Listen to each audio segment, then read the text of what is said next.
Salut à tous, on se retrouve pour les podcasts Smart Life. Donc on est ensemble aujourd'hui pour un nouvel épisode, on est avec Marine. Salut Marine. Salut Riwan et bonjour à tous. Alors aujourd'hui, on va parler des compétitions et notamment des compétitions en bikini parce que Marine en a fait. Elle en a fait plusieurs, donc ce sera l'occasion de revenir sur son expérience par rapport à ça, parler un petit peu des critères parce que je sais que voilà, parmi les personnes qui nous écoutent, il y en a certaines que ça intéresse, il y en a peut-être aussi certaines qui souhaiteraient en faire une un jour, qui commencent la musculation ou qui sont déjà confirmées dans ce domaine-là. Donc ce sera toujours intéressant d'en parler et d'avoir voilà, l'expertise de quelqu'un qui l'a vécu et qui en a fait. Donc Marine aussi, bien sûr, qui est coach. Donc je vais te demander un petit peu la question que je demande à chaque début de podcast. Donc si tu peux te présenter, présenter un petit peu ton parcours sportif et aussi ton parcours, on va dire, scolaire, tes études, etc. Qu'est-ce que tu as fait pour en arriver à ce métier de coach? Bien sûr. Eh bien, écoutez, moi, ça fait donc déjà j'ai 28 ans, donc je m'approche doucement de la trentaine avec les cheveux blancs qui vont avec. À l'origine, j'ai fait des études de lettres, donc absolument pas en fait dans le milieu du sport. J'ai été jusqu'au master en lettres modernes en double cursus journalisme. Donc à l'origine, je suis spécialiste de la littérature victorienne, donc littérature anglaise entre 1850 et 1901, absolument rien à voir avec le sport. Mais en fait, le sport a toujours fait partie intégrante plus ou moins de ma vie. J'étais pas une grosse accro au sport, mais j'en ai toujours fait. C'est-à-dire que depuis que j'ai 5 ans, mes parents m'ont lancé dans les bassins en fait en natation. Et j'ai toujours fait de la natation. Donc j'ai fait de la compétition pendant 12 ans. Malheureusement, après, je me suis blessée. Tu ajoutes à ça la période lycée, le début des études, je ne faisais absolument plus de sport. Et le jour de mes 20 ans, j'avais fait un anniversaire avec les amis de la fac. Et lorsque j'ai reçu en fait les photos de mon anniversaire, je me suis pas reconnue. Je me suis dit, qu'est-ce que c'est que cette fille? J'avais pris énormément de poids pendant ma période fac, aussi à cause d'une relation toxique. Et en fait, le jour de mes 20 ans, je me suis dit, c'est pas possible. Je peux pas continuer à ressembler à ça, donc il faut absolument que je change. Donc je me suis lancée vraiment corps et âme dans le sport. À l'époque, j'étais en deuxième ou troisième année, je crois, de fac.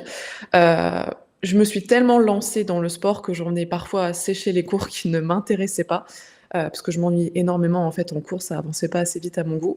Et en fait, petit à petit, on va dire que ma passion et on va dire mon avenir ont basculé. C'est-à-dire que j'ai gardé la littérature en tant que passion et j'ai commencé à faire du sport mon métier. Donc en fait, j'ai terminé mon diplôme et ensuite j'ai entrepris de passer tous les diplômes dans le sport pour pouvoir exercer. Donc voilà, maintenant je suis diplômée dans le sport pour pouvoir encadrer tout le monde. Donc j'ai commencé en salle au début et après en one-to-one chez des particuliers. Et là, depuis l'année dernière et surtout là depuis la rentrée, je suis 100% en ligne en fait pour être extrêmement mobile avec mon travail. Et donc ça fait à peu près, donc ça fait 8 ans que je pratique la musculation de manière assez accrue. J'ai commencé les compétitions en post-Covid, donc c'était en 2021, avec ma première compétition, donc qui n'était pas des moindres puisque c'était Olympia amateur au Portugal.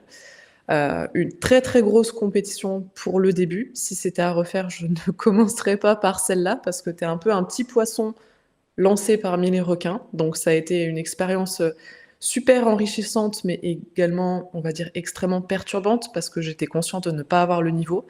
Et après, là, cette année, j'ai réenchaîné avec un régional à Bordeaux. Je devais faire la compétition, donc la Yamamoto Cup, qui était un pro qualifieur, là, au mois de septembre. Mais malheureusement, je me suis blessée 4 semaines avant au niveau du genou. Donc, j'ai préféré mettre fin à la prépa histoire de ne pas me bousiller davantage. Et bah là, généralement, je repars en prépa à partir du 16 janvier. D'accord, OK.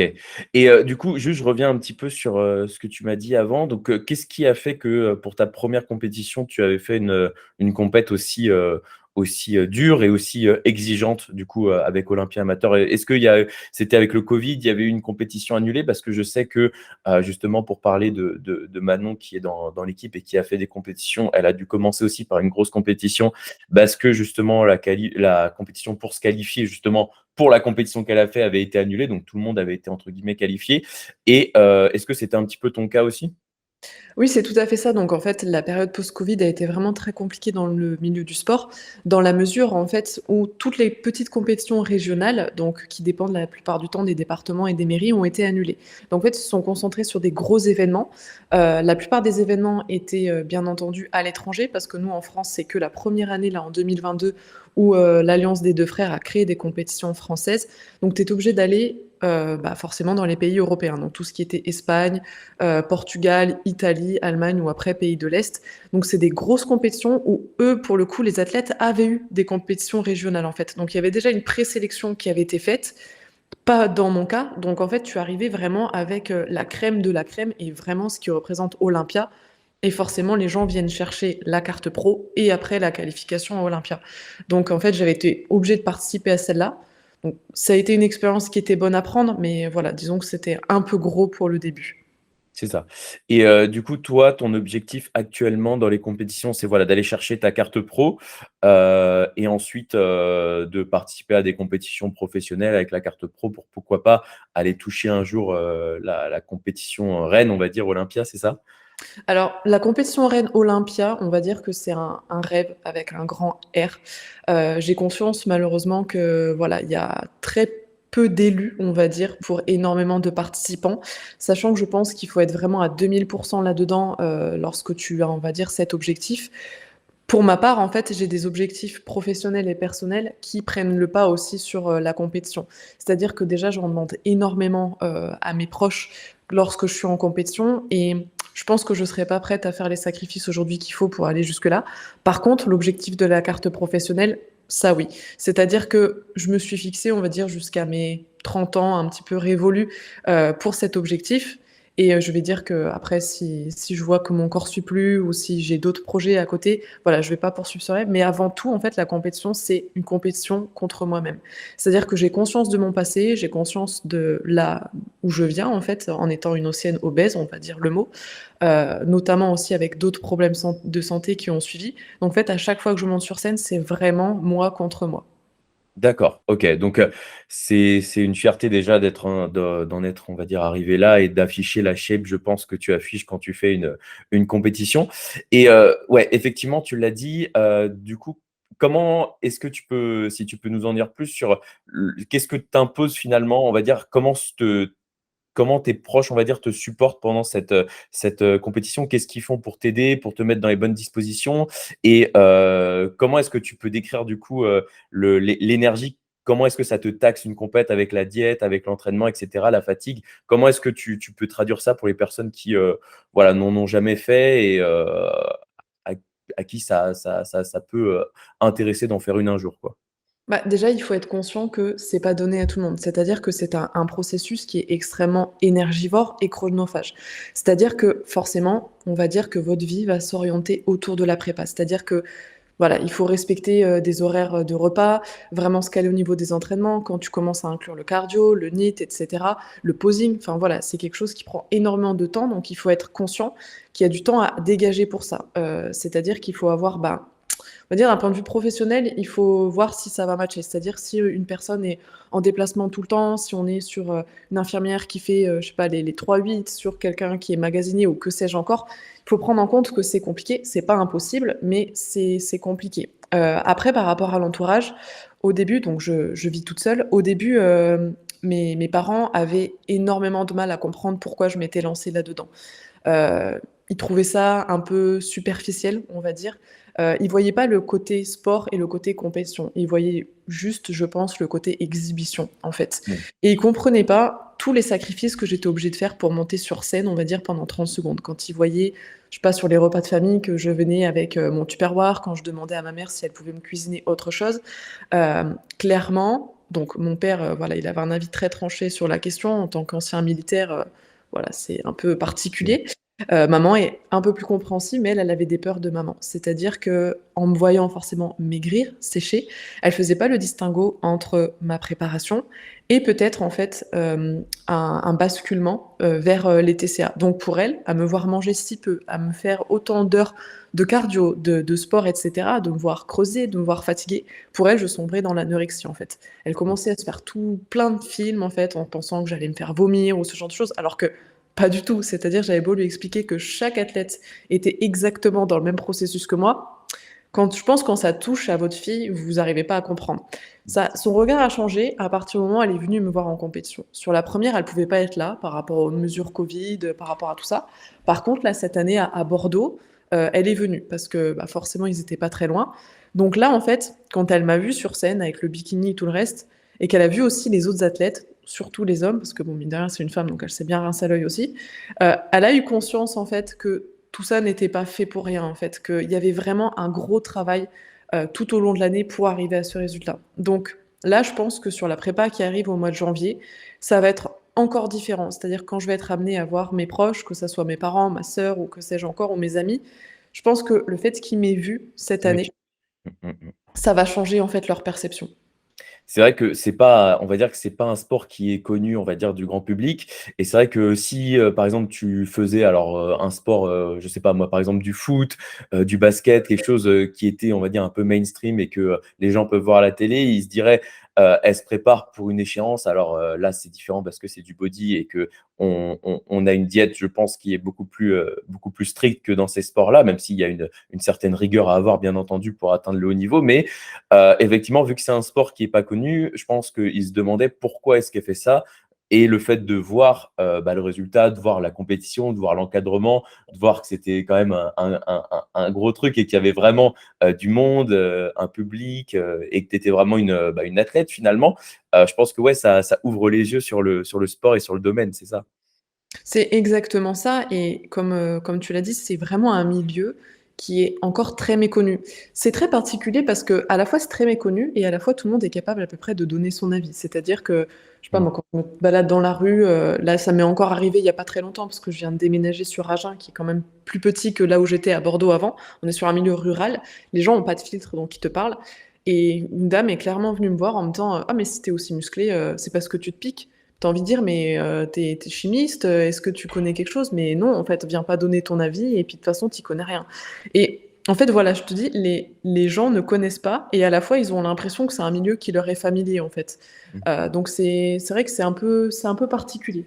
Bah, en fait, c'est vrai que c'est un sport qui est entre guillemets «facile à juger» parce que, c'est pas, une performance, on va dire technique comme dans d'autres sports, je sais pas, par exemple le tennis et cetera, où il y a un aspect technique hyper important. C'est un sport très visuel où c'est très facile, voilà, de donner son avis parce que tu as un physique et tu juges, on va dire, la qualité physique. Après évidemment, ils ont pas les critères des juges et cetera, mais voilà, c'est facile de juger vu qu'il y a pas, cet aspect technique et cetera. Enfin, il est là pour les puristes, pour les connaisseurs. Mais voilà, c'est facile de le juger, donc effectivement, bah, tu peux facilement dire, lui, il a un bon physique, lui, il a pas un bon physique, elle, elle a un bon physique. C'est facile de le juger, ouais. Et ce qui est marrant, c'est qu'en fait, quand tu parles aux gens, quand ils te demandent ce que tu fais dans la vie, et cetera, et que tu dis que tu es athlète bikini, bon, déjà, pour eux, bikini, ils ont Oui. Miss France défiler en maillot de bain, qu'est-ce que c'est que ça? Et Ouais. après, tu leur dis: «Mais non, c'est fait partie du bodybuilding» et alors là, dans leur tête, bodybuilding, c'est en fait, ils confondent avec le powerlifting. C'est pour eux, tu vas soulever des poids sur scène, en fait et c'est assez particulier parce qu'en fait, tu essaies de leur expliquer qu'en effet, tu soulèves des poids qui sont très lourds, mais quand tu vas arriver sur scène, c'est pas le but. Le but, c'est d'afficher un physique donc je pense qu'il y a une compréhension qui est très, très compliquée. Ouais, même, bah, de toute manière, même pour, bah, moi, par exemple, je fais du powerlifting, tu vois? Et effectivement, bah, c'est un peu le même principe parce que, bah, tu vois, mes parents, pareil, ne comprennent pas forcément. C'est pas un sport qui leur est familier, tu vois? Donc ils se demandent, pourquoi on fait ça? Pourquoi? Parce qu'on est, bah, passionné par le sport en lui-même, passionné par, bah, voilà, par exemple, moi, c'est tout le principe de progression pour arriver à, un potentiel maximum, tu vois, le jour de la compétition pour, faire on va dire une performance, tu vois, une performance que je juge, tu vois, bah, qui me satisfait tout simplement. Et voilà, c'est vrai que c'est un peu comme le body, c'est vrai que c'est pas quelque chose qui est connu du grand public, peut-être un petit peu plus parce que sur scène, on va dire, si on peut appeler ça sur scène, il y a, on va dire, la performance physique, tu vois, le jour J. Mais c'est vrai que pour le body, tout est fait en amont, entre guillemets, et le jour J, c'est le résultat de tout ce que tu as fait, mais sans, on va dire, montrer ce que tu as fait le jour J. Je ne sais pas si je suis clair, mais effectivement, c'est Si, si, tout tout, à fait. tout le travail est fait en amont, donc c'est vrai que le jour J, c'est plus compliqué de voir et de se dire, elle est super forte, elle est incroyable, parce que voilà, quand tu connais pas, bah, tu juges le physique et tu peux te dire, j'imagine, quand je me mets à la place de quelqu'un qui n'a jamais vu de compétition de body, tu peux te dire, elles se ressemblent un peu toutes, etc. Alors que c'est dans le détail, effectivement, parce que tout le monde a fait le travail, tout le monde a un gros niveau en général, surtout sur les grosses compètes. Donc, tu te dis, voilà, les différences, elles sont dans les détails. Et c'est vrai que bah, quand tu connais pas le domaine, tu peux pas les voir, ces genres de détails, quoi. Tu peux pas voir, effectivement, elle a un petit peu plus d'épaules, elle a un petit peu plus de fessiers, etc. Ça, tu le vois pas, tu vois.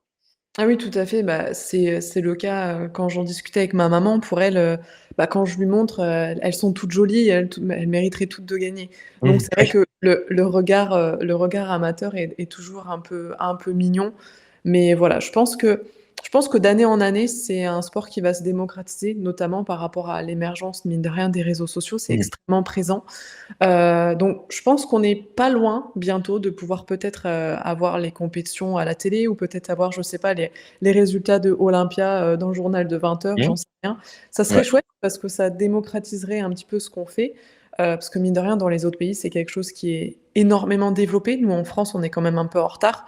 Ouais. Tu vois, notamment, je sais pas, moi, quand je suis allée, au Portugal pour Olympia, j'étais, très surprise que la population ne soit pas choquée du taux de bodybuilders qui était présent dans cette petite ville. Donc c'était à Estoril, et les gens trouvaient ça totalement normal. Alors que Ouais. nous, tu vas en plein été, en short et en débardeur faire tes courses, mais tu es vu comme un extraterrestre, en fait. Tu vois un petit peu? Oui, bien sûr, ouais. Ah, Et c'est vrai qu'en France, on a un retard sur la perception par rapport que les gens ont, mais c'est vrai qu'avec les réseaux, bah, c'est un sport, je pense, qui est de plus en plus présent sur les réseaux. Donc, pour toutes les personnes qui sont sur les réseaux, je pense qu'ils ont déjà vu du body, que ce soit du body, du power, parce que c'est très visuel. Tu as un physique très esthétique, etc. Bah, tu vas peut-être t'arrêter sur la page, etc.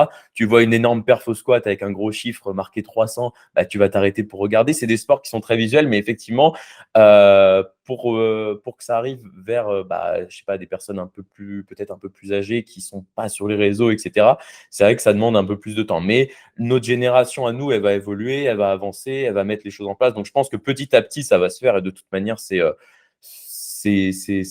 une roue qui va pas s'arrêter, mais effectivement, ça demande un peu de temps, mais ce serait cool que ça devienne un peu plus, bah, comme tu disais, mainstream, un peu plus. Alors, pas comme le foot ou le basket, effectivement, je pense que ça, il y a le temps de voir venir, mais voilà, qu'il y ait plus de gens à parler de ça. Quoique, tu me disais, parler au journal de 20 heures, c'est vrai que des fois, c'est plus des reportages sur des bodybuilders clichés tu qu'on peut ça, ouais. avoir.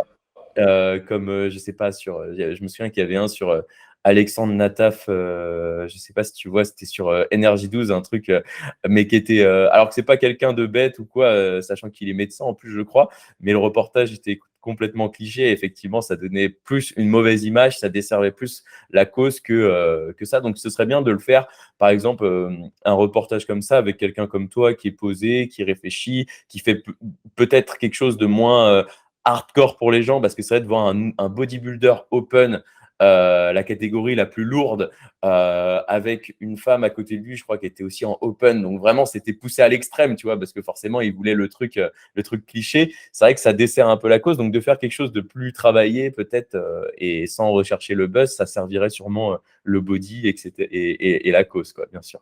Bah, c'est vrai que je rebondis sur cet aspect, cliché que tu as soulevé. Notamment, tu vois, il y a je suis tombée sur ça l'autre jour, il y a une espèce de docu-fiction, enfin, non, même pas fiction, une espèce de reportage documentaire, justement sur une femme bodybuildeuse, qui a assassiné son mari, là, sur Netflix. Et je me Ouais. dis: «Mais en fait, ça nous fait vraiment pas bonne presse». C'est-à-dire qu'ils prennent vraiment les extrêmes des gens qui sont sous stéro et qui pètent un câble et qui vivent pour ça, qui tombent dans la pornographie, dans l'exhibition, et cetera, pour payer leur cure. Mais tu as envie de dire: «Mais le milieu, il est à des milles de ça», c'est-à-dire que très certainement ça existe, tu vois? On entend, il y a des moments sur les compétitions, des histoires un peu sordides, ce genre de choses, mais c'est pas non plus la réalité. C'est-à-dire que c'est comme dans tout, c'est-à-dire tu as la réalité de la pratique et après vraiment tu as les extrêmes. Donc malheureusement, en fait, on est nourri par cette image et c'est un petit peu dommage. Ce qui est aussi dommage, c'est que les gens maintenant se cantonnent à l'aspect, on va dire, plus, visuel, très massif. C'est-à-dire que pour eux, tu as une légitimité quand tu es énorme, quand tu es hyper sec, et cetera. Et ce qui est dommage, c'est qu'ils ne voient plus l'aspect, on va dire, art de la discipline. Puisque mine de rien, c'est quelque chose qui vient de l'Antiquité. Quand tu prends par exemple le posing, quand tu retournes à l'âge d'or avec Arnold, etc., c'était des choses qui étaient extrêmement esthétiques, mais esthétiques au sens artistique.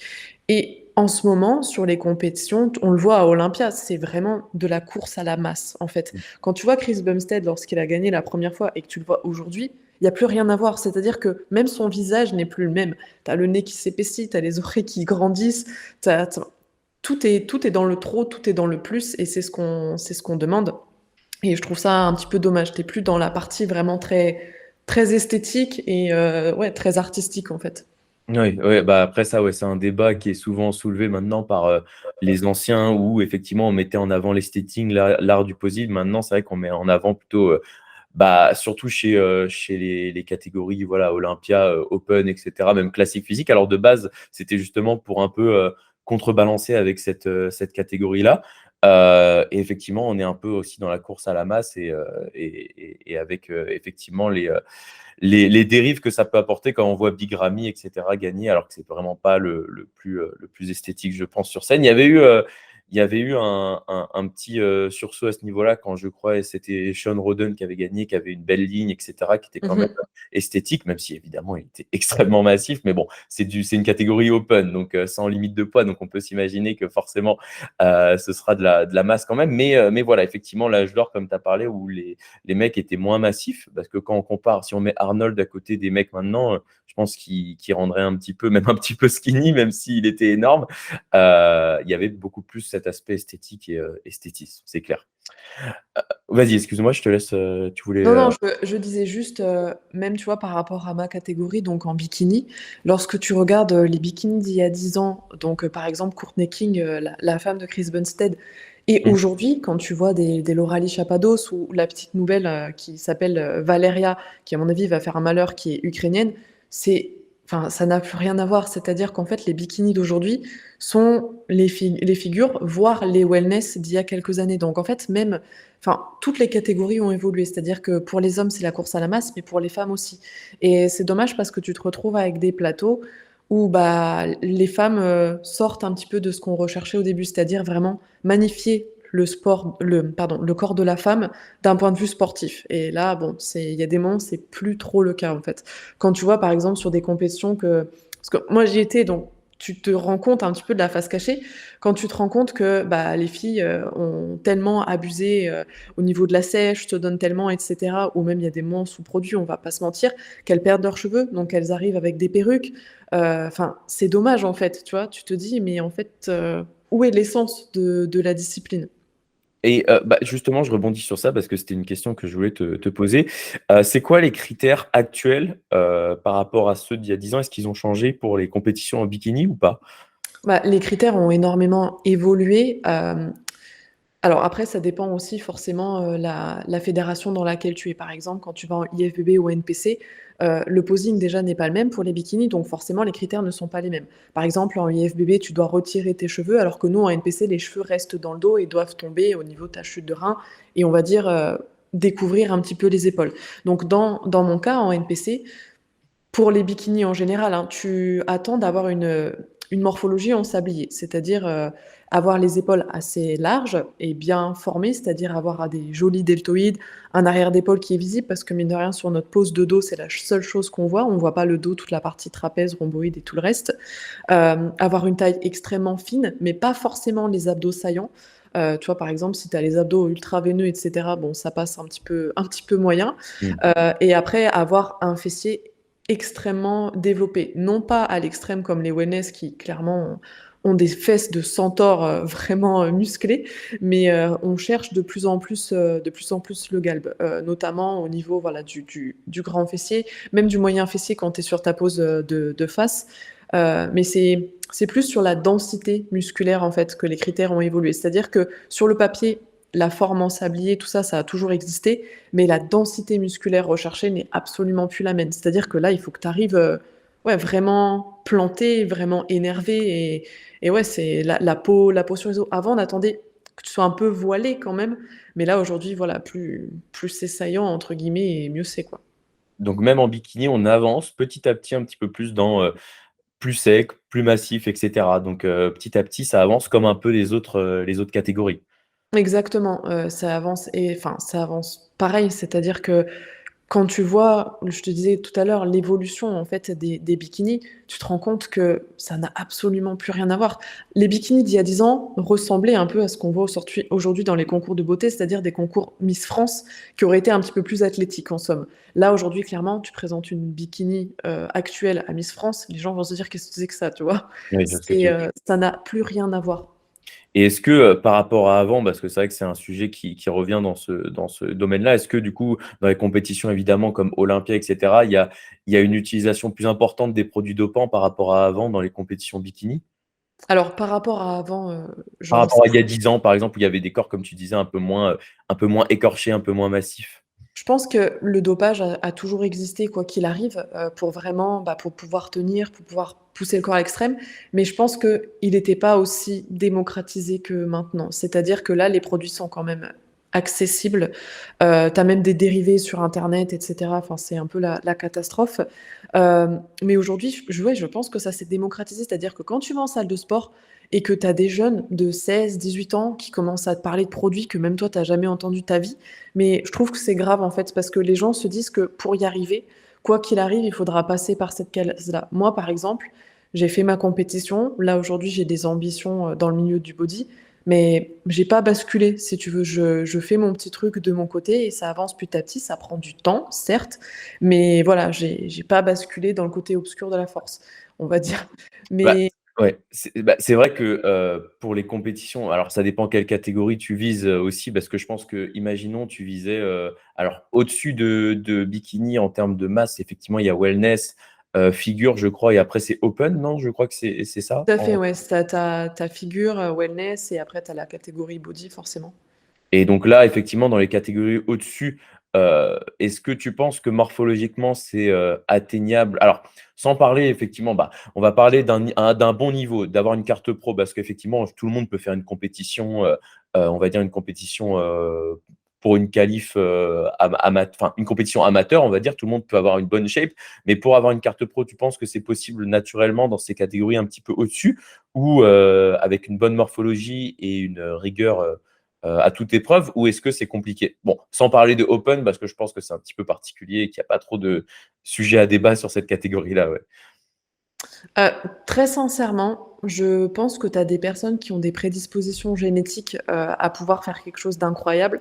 Mais pour être compétitif, on va pas se mentir, si vraiment on parle de l'excellence, hein, je te parle de carte pro et cetera, je pense que la case chimie est pratiquement obligatoire. C'est dommage, je n'encouragerais pas, mais je pense que si vraiment tu vas arriver en wellness ou en figure, sur la scène d'Olympia à Las Vegas, Oui, bien sûr. clairement, tu ne tournes pas qu'à la whey et au blanc de poulet, tu vois? Mmh, mmh mh. C'est, même sur, comment dirais-je? Même sur, une catégorie bikini, hein, je pense que s'il y a eu une Nati, elle est pas arrivée première et ça s'explique parce que forcément, les autres étaient sous dopage. Ouais. Non, mais après, c'est bien sans évidemment, on n'encourage absolument pas et même dans le discours, c'est pas ce qu'on dit, mais effectivement, être honnête et être honnête, pardon, et lucide sur les choses quand, par exemple, quelqu'un, je sais pas, un jeune de 18 ans veut se lancer dans le body et cetera, qu'il a une bonne morpho et cetera. Voilà, faut être conscient aussi, que, bah, voilà, l'excellence et notamment à Olympia, en l'occurrence, c'est ça dans le body, l'excellence, bah, qu'il y a beaucoup d'utilisation de produits dopants et même dans les catégories qu'on penserait peut-être un peu moins et où peut-être il y en avait moins avant. Comme je te disais, bah, voilà, bikini, c'est vrai qu'il y avait des physiques, comme tu disais, c'était vraiment, c'était moins l'objectif d'avoir une grosse masse, c'était plutôt d'avoir le corps le plus esthétique, effectivement, avec des critères bien définis. Et maintenant, on demande de l'esthétique, mais avec, comme tu disais, avec de la masse, et cetera. Donc ouais, c'est important d'en être conscient. Je voulais revenir sur un point aussi, c'était par rapport à la frontière qu'il y a, qui est assez mince pendant une prépa entre rigueur et TCA. Comment est-ce que, tu la définirais? Et comment est-ce que tu conseilles à quelqu'un, de commencer une prépa, si, on va dire, niveau alimentation, tout n'est pas déjà, carré dans sa tête psychologiquement? Comment est-ce que tu conseilles à quelqu'un évidemment d'entamer une prépa? Alors clairement, si une personne a déjà des troubles du comportement alimentaire, qu'il s'agisse de boulimie, d'hyperphagie ou même d'orthorexie, clairement, hein, je lui conseille de ne pas faire de prépa. Je lui conseille d'abandonner pour l'instant, les idées de compétition et d'abord de soigner sa relation à la nourriture. Moi, j'ai fait ma première prépa, avec un préparateur avec qui ça s'est très mal passé, la 1re année parce que, voilà, ça s'est très mal passé parce qu'il avait des pratiques un peu extrêmes. Je citerai pas son nom pour pas faire, de on va dire pour pas entamer un débat, mais ça s'est très mal passé. J'ai été fatiguée, j'ai été malmenée d'un point de vue alimentaire et cetera et clairement, mon post-compétition s'est très mal passé. Je vais être totalement transparente là-dessus, il s'est très mal passé, non pas dans le sens où j'ai sombré dans la boulimie à vouloir manger tout et n'importe quoi pour compenser, absolument pas, au contraire. Déjà pour vous donner un ordre d'idée, quand je suis sortie de scène, la seule chose que je souhaitais manger, c'était des tomates, tu vois? J'avais tellement envie de fraîcheur, de fruits, ou de légumes que j'avais même plus le droit de manger à la fin, que j'avais juste envie de ça. Alors que généralement quand les filles sortent de scène, je sais pas, tu as envie de te taper un cookie, tu as envie de te taper un énorme burger, une pizza ou que sais-je encore. Moi non, c'était et j'étais complètement flippée à l'idée de remanger et ça m'a duré j'ai fait Olympia, mi-juillet, ça m'a duré très sincèrement, je pense jusqu'à au moins Noël, à vraiment être extrêmement mal dans ma peau. J'ai eu beaucoup de mal à remanger, j'étais une flippée de la nourriture. J'étais tout le temps en train de me scruter, en train de tirer ma peau, voir si j'avais repris un peu de poids et cetera. J'ai sombré en fait, mais j'ai vraiment sombré dans la dépression, à tel point que je supportais même plus de passer devant le miroir, de me voir. J'ai fait une crise nerveuse, j'en perdais mes cheveux, enfin c'était absolument épouvantable parce que, de base, j'avais une relation à la nourriture qui était quand même un peu conflictuelle, dans la mesure où, bah, quand on est dans ce milieu-là, forcément, quand on commence à voir son corps changer et cetera, dans le cadre, de prépa ou même par exemple, de mini cut, d'un point de vue perso, on a énormément de mal à se revoir changer. Moi, je sais que le processus de prise de masse, j'ai horreur de ça. Là, je suis en plein dedans et très sincèrement, c'est difficile, même si je sais que c'est obligatoire. Mais voilà, l'année dernière, ça a été très complexe. Ce qui m'a permis après de me remettre dedans, c'est que je devais me faire opérer, de la poitrine et je me suis dit: «Si je dois me faire opérer, soutenir l'opération, il faut absolument que je sois en forme». Parce que j'ai eu des arriérés malheureusement où des opérations se sont pas super bien passées et j'ai sombré dans le coma, donc je voulais pas réitérer cette expérience. Donc je me suis dit: «Là, il faut absolument que je me remplume» et tu vois, là, cette année, donc j'ai changé de préparateur, ça s'est beaucoup mieux passé. C'est-à-dire que je vais pas mentir, c'est difficile. Là, sur scène, sur ma dernière scène, je pesais entre 58 et 59 kilogrammes. Là, je suis remontée à 63,5. Dans ma tête, c'est difficile. Alors je sais que sur le papier, c'est pas grand-chose, et que c'est nécessaire, mais je l'aborde mieux. Donc en fait, si quelqu'un veut se lancer, déjà, il faut absolument que la relation avec la nourriture soit 100 saine. C'est-à-dire être OK dans le principe de devoir avoir faim, on va pas se mentir, hein, sur la faim, tu crèves la dalle, c'est pas une partie de plaisir et après être OK sur le principe justement de reverse it, c'est-à-dire reprendre une alimentation classique, progressive. Parce que tu as des personnes comme moi qui vont avoir du mal à remanger et tu as des personnes qui vont tomber à un extrême et qui vont, juste vouloir combler et se remplir et là, clairement, c'est pareil, là, tu sombres dans autre chose. Donc voilà, il faut être conscient qu'il y a un avant, il y a un pendant et il y a un après et donc il faut que la relation avec la nourriture soit 100 saine. Sinon, c'est même pas la peine d'y penser, je pense, sous peine d'accentuer, en fait, les troubles. Ouais, alors je vais juste compléter, c'est vrai que je reviens sur un point parce qu'effectivement tu as parlé aussi du préparateur. J'ai fait un podcast avec, Nicolas Vuliou qui a fait, Olympia en 205, en moins de 205, la catégorie et effectivement il a parlé de la chance qu'il avait eue de tomber directement sur quelqu'un de confiance et quelqu'un d'honnête, et avec qui il s'entendait très, très bien et qui lui a permis d'avancer comme ça directement très vite dans ce milieu-là.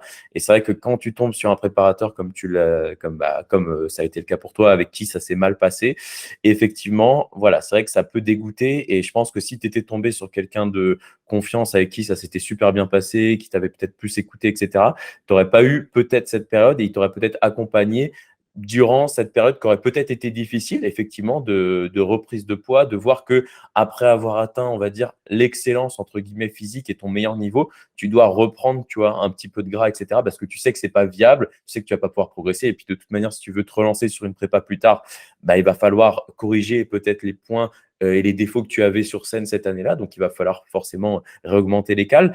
Donc, effectivement, si tu avais eu quelqu'un de confiance, tu n'aurais peut-être pas tu serais peut-être pas passé par un moment aussi difficile. Ah non, ça c'est certain, mais là, en fait, au début, quand j'étais dans l'euphorie de la prépa, je me rendais pas compte à quel point, enfin, à quel point c'était néfaste ce qu'il me faisait faire. C'est-à-dire que Mmh. quand tu prends un préparateur, bah, en fait, tu te dis: «OK, je mets mon cerveau sur pause et je lui fais 100 confiance». C'est-à-dire que moi, c'est mon travail aussi de faire du coaching et cetera. J'ai moi-même préparé un athlète, là pour le mois d'octobre. Donc je savais pertinemment qu'il y avait un problème dans ce qu'il me faisait faire. Mais je me disais: «Il a l'habitude» parce que c'est quelqu'un qui a emmené justement des personnes à Olympia et cetera. Je te parle de Olympia Vegas et je me disais: «S'il me fait faire ça, c'est qu'il y a une raison. Il y a peut-être quelque chose que moi je ne comprends pas ou autre». Il y a Et peut-être en une fait autre méthode, quoi, c'est ça. exactement ça et en fait, avec le recul, je me dis: «Mais ne serait-ce que dans la méthode qui était vraiment arriérée et après sur, même sur l'accompagnement psychologique, quand vous choisissez un préparateur, il faut absolument que la personne corresponde à vos valeurs humaines. C'est-à-dire qu'il faut qu'il y ait un échange. Une prépa, c'est difficile, il y a des moments où vous avez besoin de parler, vous avez des questions, vous avez des doutes, vous doutez de vous-même, vous doutez du processus et en fait, il faut qu'il y ait un échange pour que la personne soit rassurée. Là, tu vois, actuellement, mon préparateur, si j'ai une question, je lui envoie un message, voilà, il me fait un vocal. C'est passé par enfin, ça a été le cas, par exemple, le week-end dernier, où quand je lui ai fait mon bilan, mais clairement, je me suis effondrée en pleurs, en fait, parce que je me suis trouvée dégueulasse. Je me suis dit: «Mais c'est pas possible, j'ai de la cellulite». Tu vois, je sais pas, moi, j'ai l'habitude d'avoir vraiment les abdos visibles. Là, ils sont voilés parce que je suis dans un processus et j'étais en train de douter et il a eu vraiment les mots pour me rassurer. Il m'a montré comment j'étais au mois d'août, comment j'étais maintenant, pour me montrer que, bah, les proportions évoluaient, dans le bon sens et du coup, cet échange m'a permis de souffler et de me dire: «Oui, c'est vrai que je suis dans un processus où ça va». Ce qui est drôle, c'est que les gens me disent: «Mais c'est bizarre, tu es coach et tu es un préparateur». Oui, mais en fait, quand vous êtes dans le milieu, vous avez tellement l'habitude de réfléchir pour tout le monde, que quand il s'agit de vous, vous êtes même plus capable de savoir ce qu'il faut faire, en fait Mmh. et vous n'avez plus du tout d'objectivité. C'est-à-dire que vous allez vous dire: «OK, mais alors attends, il faut peut-être que je fonctionne comme ça, comme ça, comme ça». Là, en fait, pour, ma compétition de cet été, il faut savoir que je me suis préparée 100 toute seule. Sauf à 15 jours de l'échéance où malheureusement j'ai chopé le Covid et alors là, post-Covid, je devais monter sur scène 10 jours après. Je me suis dit: «Qu'est-ce que je fais?» Je savais plus du tout quoi faire. J'étais fatiguée, j'étais flotteuse, Ah. j'avais plus de force. C'était au moment où je devais entamer ma décharge. Je me suis dit: «Mais attends, si je fais une décharge sur un corps qui a déjà souffert pendant 10 jours, qu'est-ce que je vais faire?» Donc là, j'ai demandé de l'aide à un préparateur que je connaissais, qui est mon préparateur actuel et hyper gentiment, il m'a dit: «Écoute Marine, je sens que ça va pas, que tu es éprouvée et cetera. Là, sur les 10 jours qui restent, tu me le laisses gérer. Mais tout ce qui a été en amont, c'est moi qui l'ai fait toute seule» et sincèrement, je le déconseille fortement parce qu'en fait, on est tout le temps en train de réfléchir, tout le temps en train de se remettre en question et c'est extrêmement stressant. Ouais, ouais, c'est vrai qu'effectivement, bah, c'est rare de voir, un athlète qui se prépare tout seul. C'est vrai que c'est rare, surtout quand on arrive alors que ce soit dans tous les sports, hein, que ce soit en body, en power et cetera. C'est très rare et c'est vrai que, voilà, c'est une question qui revient souvent, tu es coach, mais tu te fais coacher, c'est-à-dire que tu as pas les compétences pour. Non, c'est juste que de manière objective, on n'est pas objectif envers soi-même Non. et il faut avoir un avis extérieur, il faut avoir quelqu'un qui fait les choix pour nous parce que moi, je sais que, voilà, si je me coach moi-même, par exemple en power, ça va être, trop intense trop souvent et qu'au final, je vais cramer mon système nerveux et que je saurais pas me dire à moi-même: «On ralentit cette semaine-là» et cetera, parce qu'on a toujours envie de progresser, tu vois? Donc, effectivement, l'objectivité déjà, avoir un regard extérieur, plus, avoir quelqu'un qui prend les décisions pour soi, ça fait du bien quand c'est notre métier toute la journée de prendre des décisions, que ce soit au niveau diète ou au niveau, sportif pour des gens. C'est vrai que comme tu l'as dit, on fait tellement ça au quotidien pour, différents profils, différents types de personnes que quand c'est pour nous, on n'a même plus envie de le faire et on n'a pas envie de enfin, on n'arrive même plus à réfléchir pour le faire. Donc c'est vrai que c'est quelque chose d'indispensable et mais pas que en body, voilà, c'est vraiment dans tous les sports et si quelqu'un est préparateur physique, mais à côté, ou est coach et à côté prépare une compétition ou quelque chose, bah, voilà, c'est indispensable d'avoir quelqu'un et comme tu l'as dit, quelqu'un qui a confiance parce que ce qu'il a fait, c'est vrai que ça démontre aussi une confiance dans le sens où il avait quand même tout ton travail entre les mains. Il t'a dit: «Mets-toi en pause, je gère». Tu vois? C'est quelque chose qui aussi donne confiance effectivement et ça prouve que le mec sait de quoi il parle parce que, voilà, rien que des fois des phrases comme ça remet en confiance. Et voilà, là, comme tu l'as dit, il y a une semaine, tu as eu un moment un peu plus difficile, il a su te remotiver, etc. C'est ça aussi, parce que te rassurer et aussi te remotiver, parce qu'il y a toujours cet aspect motivation, discipline, parce qu'on est quand même dans un sport qui est exigeant, donc il faut rester motivé, parce que c'est pas facile au quotidien. Les gens, ils voient seulement effectivement les efforts, ou alors ils voient seulement le résultat, ou ils voient ce qu'on veut montrer sur les réseaux, ce qu'on veut bien leur montrer, mais effectivement, ils voient pas tous les moments aussi de doute, de petites blessures, de douleurs, etc. Et c'est vrai que avoir un préparateur qui gère ça, c'est indispensable. Ah oui, tout à fait, mais tu vois, comme tu le disais, moi, c'est pareil, si quand je me préparais toute seule, clairement, si je ne sortais pas de ma séance, complètement morte sur les rotules, pour moi, c'était pas une bonne séance. Mmh. Parce qu'en fait, tu as cette espèce de psychologie quand tu travailles tout seul, de vouloir aller à l'extrême et de vouloir vraiment t'éprouver, en fait. Si en plus tu as une petite tendance masochiste, tu vois, c'est encore plus accentué. Mais non, trêve de plaisanterie, c'est extrêmement important, je pense, quand on a des objectifs vraiment ambitieux, de faire confiance à quelqu'un d'autre, même dans le cadre juste d'un petit objectif, que ça soit de la perte de poids, une prise de masse ou autre, hem, quand c'est fait par quelqu'un d'autre, tu as toi la charge mentale en moins et du coup tu peux te concentrer sur d'autres choses dans ta vie. C'est-à-dire que si moi par exemple je continue à me préparer toute seule, je pourrais pas aussi bien assurer dans mon boulot, aussi bien assurer dans mes projets, perso parce que mais ça te prend une putain d'énergie en fait. C'est déjà qu'une prépa c'est difficile, mais en plus quand tu réfléchis par toi-même, c'est encore plus complexe. Donc je pense que avoir un coach, peu importe ce qu'on fait, c'est vraiment une plus-value à sa vie parce que tu te dégages en fait du temps et tu te dégages un espèce d'espace mental en fait. C'est ça, donc en plus, c'est vrai que quand c'est nous-mêmes, et qu'on est, vraiment impliqué dans son objectif, c'est vrai qu'on cogite, on cogite, on cogite, on pense au truc, même si on travaille, on peut y penser parce qu'on se dit: «C'est nous», et c'est vrai qu'on est hyper impliqué dans ce qu'on fait. «Est-ce que je fais ça?» Et c'est vrai que d'avoir quelqu'un, ça enlève cette charge mentale, et même comme tu l'as dit, pour un coaching classique, c'est vrai que voilà, quand quelqu'un nous dit, par exemple, qu'il a pas le temps, beh, justement, c'est vrai que le coaching, c'est un gain en temps, et ça lui permet de mettre, voilà, vraiment le cerveau en pause, et de respecter, par exemple, les séances. Tu vois, elle a pas besoin, la personne, de réfléchir à ses séances. Elle a ses séances, elle sait exactement ce qu'elle doit faire à la salle, donc pas de perte de temps, et cetera. Et au niveau alimentation, elle sait, voilà, potentiellement quel macro, si c'est par une répartition des macros, elle doit manger, et elle sait à peu près les aliments. Dès qu'elle a une question, elle peut la poser, pas besoin d'aller, googliser, la question, et avoir, 10 réponses n'importe comment qui sortent, qui disent, tout et son contraire. Donc effectivement, c'est vraiment un gain aussi important en temps. Donc effectivement, ça coûte de l'argent, mais ça fait gagner un temps considérable, et ça fait potentiellement gagner de l'argent quand on voit effectivement les personnes qui, par exemple, bon là je dévie un petit peu du sujet, mais qui achètent aussi des choses, voilà, sur des compléments magiques, ou des trucs sur le TLHA, ce genre de choses miraculeux, mais qui ne fonctionnent pas. Bah, tu vois, je fais souvent un parallèle lorsqu'il y a des moments où j'ai des demandes de coaching ou autre et que, bah, voilà, les gens te parlent de l'argument, je sais pas, du prix ou même autre chose. Ou je le vois aussi, par exemple, avec mon papa qui, ouais, je pense que mon métier le dépasse un peu, qui me dit: «Mais, je vois pas pourquoi moi, en tant que personne, je me verrais pas payer quelqu'un, en fait, pour me faire du sport. Parce que voilà, j'ai 50 ans, je suis militaire, je suis sportif, je sais quoi faire». Mmh. OK, mais en fait, je fais souvent ce parallèle, c'est tu as une voiture, tu sais conduire, c'est pas pour autant que tu sais la bricoler quand il y a quelque chose qui va pas. Tu Mmh. vois ce que je veux dire?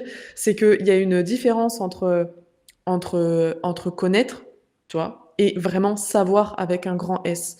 C'est-à-dire que, mine de rien, chacun a une profession qui lui est propre, chacun est expert dans son domaine, c'est pas pour rien. Donc en fait, quand tu as besoin de l'expertise de quelqu'un, heu, tu pas censé pouvoir le faire tout seul. Moi, je sais que, par exemple, si j'ai un objectif extrêmement ambitieux, si je me dis: «OK, vraiment je travaille pour la carte pro», bien entendu que c'est impossible de le faire toute seule et c'est comme si, je sais pas, je bricole un petit peu, tu vois? Mais si demain, je dois casser un mur et refaire la maison, c'est pas moi qui vais le faire, tu vois? C'est C'est c'est ça, exactement pareil. c'est ça. Et du coup, je voulais, terminer sur, on va dire, tout cet aspect compétition. Je voulais juste, voilà, terminer cet échange par: qu'est-ce que tu conseilles, pour quelqu'un, imaginons quelqu'un qui est dans la muscu, qui a un bon niveau, alors que ce soit femme ou homme, parce que je pense qu'on peut faire le parallèle pour les 2 sexes. Quelqu'un qui veut se lancer dans une compétition, disons, dans quelques, bah, justement, c'est un des aspects parce qu'il ne faut pas être trop non plus trop se précipiter, mais quelqu'un qui voudrait faire une compétition un jour, qui a actuellement un bon petit niveau en muscu, qu'est-ce que tu lui conseilles de faire actuellement pour, voilà, se mettre dans les meilleures dispositions et éviter des erreurs? Bah, déjà d'énormément se renseigner. Donc, par exemple, d'aller se rendre sur une compétition pour voir comment ça se passe. On a la chance maintenant qu'en France, tu en aies de plus en plus. Mmh. Donc tu peux aller voir peu importe la fédération, hein, tu peux aller voir des compétitions IFBB, tu peux aller voir, AFBBN, tu en as en WABA, tu en as des compétitions naturelles. Maintenant, on a NPC, donc vraiment de se rendre sur le show et de voir si vraiment c'est quelque chose qui va le hyper. Parce que tout l'aspect qu'on voit sur Instagram, l'aspect prépa et cetera, c'est bien, mais faut avoir aussi le cran de monter sur scène, c'est-à-dire de s'afficher devant tout le monde, que ça soit en bikini, que ça soit en string ou peu importe, il faut voir. Et après, de ne pas hésiter à se renseigner, peser le pour et le contre, c'est-à-dire de vraiment essayer de décortiquer toutes les informations qu'on a pour voir si tu as du bullshit ou pas. Et après, de parler. Vraiment, de pas hésiter à aller voir les athlètes, de leur poser des questions. Je pense que chacun est accessible, en fait, un peu importe les gens, la notoriété qu'ils ont sur les réseaux. Peut-être toujours le moyen, en fait, d'échanger et surtout de bien choisir son préparateur. C'est-à-dire que c'est pareil, c'est comme quand tu vas choisir un chirurgien, quand tu vas choisir un artisan pour ta maison, mais il faut absolument qu'en fait, tu aies une totale confiance en ton préparateur et que les échanges se passent au mieux. Parce que mine de rien, tu confies quand même les clés de ton corps, donc de ta santé, à quelqu'un. Donc c'est pas anodin. C'est ça et voilà, on c'est vrai que c'est, comme tu l'as dit, on est revenu souvent sur ce sujet, pardon, du préparateur, mais c'est vrai que c'est très important et qui plus est dans le body où c'est pas seulement, par exemple, comme dans d'autres sports, un quelqu'un qui va te préparer pour de la technique, pour quelque chose, c'est aussi quelqu'un qui va gérer, voilà, ta nutrition, et donc ta santé. Donc voilà, c'est pas parce que la personne a un gros palmarès que c'est quelqu'un, de compétent. C'est vrai que ça, je pense que c'est peut-être l'erreur que tu as fait, la première fois, c'est que Tout tu à as pris fait. quelqu'un qui avait un pédigré et un certain palmarès, mais qui avait des méthodes qui te correspondaient pas forcément, en tout cas à toi. Peut-être que ça correspondait à certaines personnes, mais ça te correspondait pas et comme tu l'as dit, tu confies ta santé à quelqu'un, donc c'est très important, surtout dans le body où tu vas quand même mettre ton corps vraiment à rude épreuve pour avoir la meilleure shape possible. Donc effectivement, je pense que tu as bien résumé les conseils, par rapport à tout ça et puis ensuite, comme tu l'as dit, peser le pour et le contre, savoir si, parce que je pense que c'est quelque chose qu'on peut pas faire si on n'est pas réellement passionné. On peut pas juste se dire comme ça parce que c'est vrai que j'en vois des gens comme ça qui se disent: «Bon, j'aimerais bien faire une compétition un jour», tu vois? Juste comme ça et c'est vrai que faut vraiment avoir cette passion, pour le sport, pour, bah, voilà, cet art parce que c'est un mi-chemin entre l'art et le sport effectivement, et pas juste se dire comme ça: «J'aimerais bien en faire une» parce que bon, de toute manière, je pense que les gens qui disent ça juste comme ça, ils en feront jamais. Mais voilà, il faut vraiment être passionné et voir le temps que ça va nous prendre et l'énergie que ça va prendre et bah, justement sans passion, ça marchera pas, je pense. C'est exactement ça, en fait. Il faut vraiment être conscient que, voilà, ça va avoir un impact sur ta santé physique, mais aussi sur ta santé mentale. C'est-à-dire que si tu as clairement, hein, je reviens encore à ça, mais si tu as un mauvais préparateur, il peut détruire la santé aussi bien Mmh, il peut te détruire, en fait, mentalement. mmh. C'est-à-dire que si tu tombes sur un espèce de manipulateur ou autre, enfin, voilà, clairement, tu peux être ramassé, à la petite cuillère. Mais voilà, je pense que c'est important de voir tout ce qu'il va y avoir à faire et d'être conscient de tous les sacrifices, qu'ils soient, je sais pas, financiers, alimentaires, personnels, professionnels, ou autres. Parce que souvent, moi, j'ai des gens qui viennent me voir en coaching et qui me disent: «Ah, j'aimerais bien faire une sèche», mais clairement, non, tu aimerais pas faire une sèche, en fait. C'est non, je peux te dire que non, clairement, tu n'aimerais pas faire une sèche. Tu veux peut-être perdre un petit peu de masse grasse, mais faire une sèche, tu ne voudrais pas. Donc c'est important de remettre les choses dans son contexte et de mesurer l'importance et le poids des mots. C'est-à-dire que moi, voilà, j'ai un bagage littéraire, un bagage en sciences de la langue. Je fais extrêmement attention aux mots que j'emploie Mmh. et les mots, il faut pas les priver de leur sens. Aujourd'hui, le mot compétition, il est dans le vocabulaire de chacun. Le mot sèche, le mot prise de masse et cetera, mais c'est vraiment vidé de son substrat, en fait, en termes de sens, on va dire. La sémiologie est extrêmement importante. Donc voilà, je pense qu'il faut être vraiment bien renseigné et se sentir extrêmement concerné et impliqué. Bon, bah, écoute, je pense que tu as bien résumé, le sujet. Je pense que tu as vraiment bien répondu, voilà, très pertinente pour cette question-là et vraiment, mettre en garde les gens parce que je pense que c'est important aussi de faire un peu de prévention quand on aborde ce genre de sujet et surtout quand c'est, bah, par exemple, quelqu'un qui a fait une erreur. Voilà, moi, j'ai fait des erreurs, je pense que tu en as fait, on en fera peut-être d'autres, mais prévenir les gens parce que c'est aussi notre métier, hein, pour éviter qu'ils fassent ces erreurs-là et leur faire gagner du temps et évidemment, encore plus important, là, prévenir pour leur santé parce que c'est très important. Bah, écoute, je te remercie Marine, pour cet échange. C'était super intéressant. Je pense qu'on a abordé un sujet qu'on n'avait pas encore abordé réellement dans le podcast sur les compétitions. Donc on a élargi un petit peu, mais spécifiquement les compétitions en bikini. Est-ce que tu avais quelque chose à rajouter? Non, je pense que la plupart des choses ont été abordées, comme tu le disais. D'accord, bah, écoute, c'est top. Dans tous les cas, vous pourrez retrouver Marine. Je mettrai dans la description le lien, de ses réseaux sociaux, que ce soit sur YouTube ou, sur les plateformes de streaming, Spotify, Apple Podcast et cetera. Vous pouvez retrouver son compte, dans la description. En tout cas, Marine, je te remercie encore une fois pour cet échange-là et pour ton expertise sur le sujet. Je te souhaite une très bonne journée et vous aussi et je vous dis à plus tard. Salut à tous.